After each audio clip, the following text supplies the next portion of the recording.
சுந்தரமூர்த்தி சுவாமிகள் சொல்கிறார், வழிக்கு நான் விழுந்தா கூட சிவான்னு சொல்லிக்கிட்டு தான் இவ்வளவு சொல்லக்கூடிய தைரியம் நமக்கு இருக்கா? எவ்வளோ அழகாக சொல்கிறார் பாருங்கள். அழுக்கு மெய்கொடு உன் திருவடி அடைந்தேன், அதுவும் நான் படற்பாலதொன்றானால் பிழிக்கை வாரியும் பால் கொள்வர் அடிகள் பிழைப்பனாகிலும் நின் திருவடி பிழையேன், வழிக்கு வீழினும் நின் திருப்பெயரல்லால் மற்ற நான் அறியேன் மறுமாற்றம், ஒழுக்க என் கண்ணுக்கு ஒரு மருந்துரையாய் ஒற்றியூர் எனும் ஊர் உரைவோனேன்னு சுந்தரர் பாடுறார். வழிக்கு விழுந்தாலும் உன் பேரை சொல்லிட்டு தான் விழுவேன்.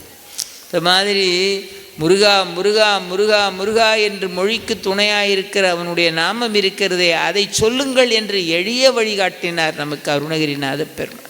இப்படி தொகை தொகையா அடியார்களினுடைய சிறப்புகளே தொகை தொகையா கௌமார தொகை பேசி வைத்திருக்கேன். இப்போ தான் நம்மளால் அதை படித்து தான் நம்ம இதையெல்லாம் தெரிந்து கொள்கிற நிலைமைக்கு நாம் இருக்கிறோம். நம் சீரடியார்கள் காட்டிய பாதை செம்மையான பாதை, எளிமையான பாதை. அடியார்க்கு எளியவனாக இருக்கிற முருகன் அவர்களை ஆட்கொண்டு நமக்கு வழிகாட்டுவதற்காக அவர்களை இயக்கி இருக்கிறான் என்பதுதான் உண்மை என்ற அளவிலே